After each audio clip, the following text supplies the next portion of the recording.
si Pascal est là, il peut ouvrir son micro. Ouais, il est là. Donc, qui va nous parler donc de Charlie Chess. Peut-être quelques mots sur Chess Event également. Et puis peut-être quelques mots aussi sur l'application que tu avais créée pour remplacer les noms des écoles par ceux des établissements scolaires. Je vous ai prévu une Voilà. petite démo. Dans l'ordre que tu veux. Je vous ai prévu une petite démo pour ce soir. Alors d'abord pour commencer, donc l'année dernière, je vous avais présenté l'année d'avant aussi, je crois, un petit truc qui s'appelait Mage Papy qui permettait de mettre à jour les établissements scolaires dans les fichiers Papy.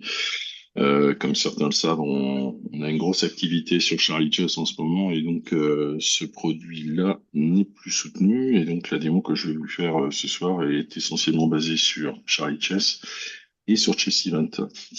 Il y a eu notamment sur la dernière version 3.3 des ajouts qui ont été faits spécialement pour l'organisation de la phase départementale du championnat scolaire.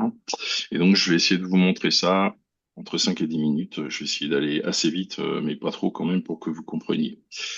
Euh, je vais vous faire l'organisation d'un tournoi de A à Z au niveau de la phase départementale. Vous allez voir, ça va aller assez vite. Donc, première chose à faire, c'est d'installer Charlie Chess. Pour ça, vous tapez Charlie Chess ici, vous tombez dessus, vous avez une version en français. Vous cliquez sur Commencer, puis installation sur Windows, parce qu'en général, vous êtes sur Windows, même si ça marche aujourd'hui aussi sur Mac. Et puis là, vous avez un lien pour télécharger la dernière version de Papy. Pour aller plus vite, j'ai déjà rapatrié l'exécutable. Donc il est ici, je l'ai installé ici. Et donc tout ce que j'ai à faire pour démarrer, en fait, c'est double-cliquer sur l'exécutable et puis Charlie Chess se lance. Où il est? Où il est? Désolé. Voilà, il est arrivé. Alors pour la petite démo de ce soir, je vais m'appuyer sur un tournoi qui existe et j'ai été chercher un peu au hasard sur Chess Event. J'ai pris le tournoi des scolaires du Tarn-et-Garonne l'année dernière, c'est le département 82. Donc j'ai des choses déjà sur Chess Event.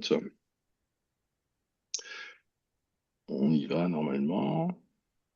Voilà. Donc j'ai déjà des joueurs qui ont été saisis sur Chess Event. Pour ceux qui l'utilisent, vous avez un petit module qui permet de saisir au moment où vous inscrivez les joueurs, l'établissement scolaire auquel ils sont affiliés. La grosse nouveauté dans ce qu'on a fait là, et quand je dis on, c'est surtout Tim qui est avec nous, qui a développé cette partie-là, c'est d'intégrer les écoles dans Charlie Chess. Et Yuri, lui, de son côté, a développé un truc qui permet de récupérer les écoles qui sont sur Charlie Chess et de les mettre dans l'outil. Alors, mon serveur Charlie Chess est démarré, hein, vous l'avez vu démarrer. Je vais juste choisir la fédération ici. Fédération française. Ensuite, je vais activer deux plugins qui vont me servir ce soir. Il y a le plugin Chess Event qui permet de récupérer les inscriptions sur la plateforme Chess Event. Et puis le dernier module qui a été ajouté qui s'appelle Compétition scolaire française et qui va nous permettre de faire plein de choses là-dessus. J'enregistre ça. Alors je vais faire vraiment from scratch en partant de rien du tout. Donc je vais créer mon événement. Donc ça va être un événement public pour moi. Je vais l'appeler. euh, je vais faire du copier-coller. Je vais pas m'embêter. Je vais l'appeler Championnat scolaire 82, comme il s'appelle comme ça dès que je le retrouve. Voilà. Et puis je vais activer les deux plugins pour cet événement-là. Alors j'ai regardé un petit peu sur Chess Event les identifiants qu'il faut mettre ici pour récupérer toutes les données. Donc ça, c'est le nom de l'événement. Ça, c'est mon code FFE. Et ça, c'est mon mot de passe. Le voilà. Mon événement est créé. Alors, je vais créer 2 tournois. Pour ça, je vais les importer depuis Chess Event. Donc, voilà comment on importe depuis Chess Event. C'est facile. On a 2 tournois enregistrés sur la plateforme Chess Event. Donc, le premier s'appelle Championnat des écoles. Le voilà. Et le deuxième s'appelle Championnat des collèges. Je vais l'importer aussi. Voilà. Donc on a 2 tournois, on a des écoles avec 53 joueurs, on a 28 joueurs du côté des collégiens. Je vais agrandir un petit peu pour qu'on voit un petit peu tout ce qu'il y a là-dessus. On a nos tournois qui sont donc créés. Je vais aller sur onglet joueurs. Donc sur onglet joueurs, vous voyez qu'on a à la fois les clubs et les établissements. Donc nous, ce qui va nous intéresser ce soir, c'est les établissements. Je vais enlever tout ce qui nous sert pas, les fédérations, clubs, tout ça. Ça nous sert pas. Je vais garder juste ce qui nous intéresse nous ce soir. Euh, voilà.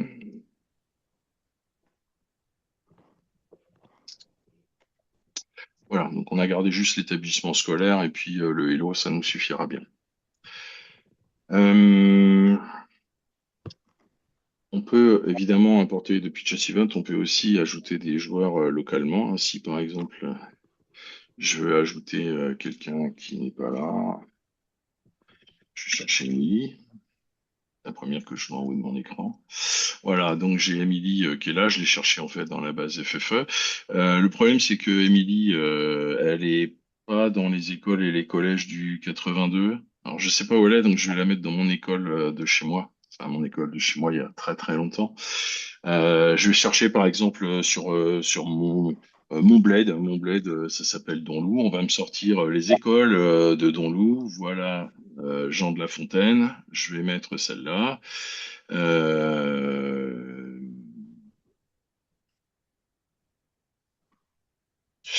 voilà, donc tu es bien inscrit à Donlou à l'école primaire. Émilie. Allez, hop, on rajoute Émilie dessus. Non, je vais la mettre en école. La redoubler est pas mal, on va dire. Voilà, donc on a tous nos joueurs qui sont là. Là, je vais aller très très vite sur la partie qui est là. Non, je vais quand même vous montrer un truc qui est plus un truc chez Chess que scolaire, mais en même temps, c'est un truc qu'on a développé pour les scolaires. L'année dernière, on a fait un tournoi à 200 joueurs avec des scolaires qui avaient jamais joué en compète. On a développé un écran qui est vachement sympa. Vous savez qu'un des enjeux, en fait, vous savez qu'un des enjeux, c'est de pas trop perdre de temps entre les rondes quand on a beaucoup de joueurs qui sont plutôt novices. Donc, ce qu'on a fait pour ça, c'est créer un écran par ordre alphabétique où on n'affiche pas les adversaires, en fait. On affiche juste les joueurs comme ça. Je vais pas mettre de menu. Je vais faire un écran tout simple. Je vais juste le mettre sur 4 colonnes pour pouvoir mettre plein de joueurs sur un écran. Donc mon écran il est créé, il est ici. Si je veux le voir, j'appuie ici. Vous voyez qu'on a. Alors ouais, je vais le faire sur les écoles parce qu'il y a plus de joueurs, c'est un peu plus intéressant. On va le faire sur les écoles. Voilà. Et si je retourne sur mon écran, voilà, j'ai plein de joueurs. L'avantage de cet affichage, c'est que les joueurs en fait, ils savent où se retrouver très très facilement par ordre alphabétique. Et on va voir ce que ça donne juste après. Quand on fait un scolaire, on a une phase qui est un peu cruciale aussi, c'est celle du pointage. Il ne faut pas perdre trop de temps pour démarrer dans les temps. Donc, pour ça, on peut faire le pointage. Alors, on a des écrans de pointage où les joueurs ou bien leurs encadrants peuvent pointer eux-mêmes en arrivant. Là, je vais juste vous montrer la partie qui permet de pointer les joueurs et les joueuses sur l'interface qui est ici. Donc, pour ça, je vais ouvrir le pointage école, par exemple. Voilà. Euh, je vais n'afficher que le tournoi des écoles. Enfin, les collèges, tant pis. Voilà. Quand mes joueurs arrivent, je les pointe, hein, tout simplement. Je coche la petite case qui est là. Si je veux voir juste ceux qui restent, j'affiche juste ceux qui sont pas encore pointés. C'est encore plus simple pour faciliter le pointage. Je vais en pointer quelques-uns juste pour vous faire voir que au fur et à mesure, en fait, les joueurs sur l'écran d'affichage se voient pointer. Vous voyez, les petits trucs qui sont là. Ça leur permet aussi de dire à leurs potes, tiens, t'es pas encore coché, va donc te faire pointer si tu t'es pas pointé. Une fois qu'on a affiché ça, alors je vais pas tous les pointer parce que c'est un peu long, je vais fermer le pointage et pour le coup, on va imaginer que tous nos joueurs sont là. Je vais rien faire en fait. On peut aussi les marquer forfait pour le reste du tournoi pour la ronde à venir, mais là je vais tous les garder pour avoir le maximum de tables. Voilà, donc j'enlève tous les filtres, mes joueurs sont bien là, je vais pouvoir passer aux appariements. Bon là c'est de l'appariement standard. Je vais aller assez vite pour vous montrer surtout le truc que je vais vous faire voir à la fin. Alors pour ça ce que je vais faire c'est que je vais diminuer le nombre de rondes. Je vais mettre que 5 rondes. Non je vais mettre que 3 rondes pardon. Au lieu d'en avoir 5 comme c'était prévu. Le nombre de rondes il est là. Voilà. Donc je vais mettre que 3 rondes. Je vais saisir des résultats très rapidement. Donc je vais apparier. Hop.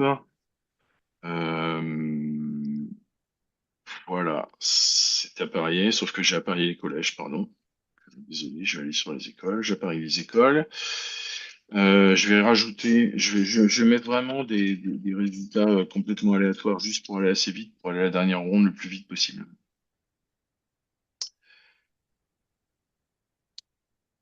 Voilà, voilà.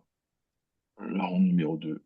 Pareil. Alors, j'ai oublié de vous faire voir, mais ici, en fait, vous voyez ce que ça donne, en fait, au niveau de l'affichage des joueurs et des joueuses. Ce qui est intéressant, c'est qu'en fait, il y a vraiment le minimum d'informations pour eux. Sur des joueurs de compétition, en général, sur l'appareillement alphabétique, on affiche le joueur, la joueuse, plus l'adversaire, plus la table, plus les noirs. Ça fait trop d'infos pour les jeunes. Et donc là, on a juste mis le nom, le numéro, la couleur. Et en fait, c'est grâce à ça qu'on gagne énormément de temps en fait pour les mises en place entre les rondes. Donc on en est à la ronde 2. Je la parie, je mets des résultats encore une fois aléatoires pour aller très vite à la dernière ronde, pour vous montrer le dernier truc que je voulais vous montrer ce soir. Hop, encore un. Voilà, on a tout, donc on peut passer à la ronde d'après. Je la parie. Les résultats encore un peu au hasard. Dernier truc que je voulais vous montrer, alors ceux qui connaissent Charlie Chess connaissent ça par cœur. Par contre, ce truc-là que je vais vous montrer maintenant, c'est un des ajouts de la dernière version. On a un document à imprimer nouveau qui s'appelle classement par établissement. Et quand on sort ça, en fait, on a exactement la sortie qu'on attend pour transmettre à Alain. C'est-à-dire, on a d'abord en tête les équipes complètes, évidemment, qui ont marqué le plus de points. Là, on voit qu'on est encore une équipe complète, encore une équipe complète ici. Et là, on arrive sur les équipes incomplètes avec ici deux filles qui manquent. Ensuite, on a une équipe incomplète avec, ils sont que sept. Donc, il manque un joueur ou une joueuse. Ici, on a une équipe incomplète parce qu'il manque une fille et il manque en plus quatre joueurs ou joueuses. En plus, bon, voilà, vous avez le classement intégral en fait qui ressort. Pour votre info, ce truc-là, on a demandé aux bêta-testeurs de Charlie Chess de comparer avec ce qu'ils avaient eux comme classement sur les années précédentes. Et pour le coup, on retombe pile poil sur nos pattes. Donc, on peut considérer que ce truc-là est fiable. Voilà, on a fait le tour. J'espère que je n'ai pas été trop long, Alain, pour le coup. Non, non, pile poil, impeccable, bravo. Puis merci, merci à toi, puis merci à tous les développeurs de Charlie Chess, hein. Je crois que ça va pas mal changer la vie des arbitres déjà cette année, puis les prochaines années. Juste, il y a eu, il y a pas longtemps, d'ailleurs, pas très longtemps, je ne sais pas si ça va se refaire, il y a eu une formation Charlie Chess dans la Drôme. Donc je sais pas, c'était, je sais plus qui Ouais, c'était. c'est Team, hein. C'était C'est Tim, voilà. Team. Alors C'est je sais pas Team si qui a ça va fait la être formation. refait, mais voilà, peut-être ça peut se refaire. Voilà, c'était juste pour signaler ça. En tout cas, merci, merci beaucoup. Et puis voilà. Donc on va passer au deuxième intervenant, à Bachir, s'il est. À moins que j'ai raté des questions. Je ne sais pas si tu as vu des questions, Émilie, au passage. Non, pas de Non, question. c'est bon. Là, il y a une question juste qui apparaît sur une visio, une formation de Charlie Chess en visio éventuellement, si Pascal peut lui répondre. Eh ben, on Peut-être ça. verra plus tard. C'est pas planifié pour le coup, donc on verra plus tard. Faudra être patient. Faudra Ok. être patient. Par contre, si vous êtes intéressé par Charlie Chess, je vous invite à aller d'abord sur charlie-chess.com pour avoir toutes les dernières infos, etc. Et surtout, d'aller sur le serveur Discord où, en plus d'un logiciel, il y a une communauté d'arbitres qui est en train de se créer autour du logiciel avec du partage entre les expériences de chacun, chacune. Et pour le coup, ça, c'est un truc qui est nouveau aussi, qu'on n'avait pas et qui est plutôt intéressant. Voilà. Merci Ok. Pascal. Merci beaucoup.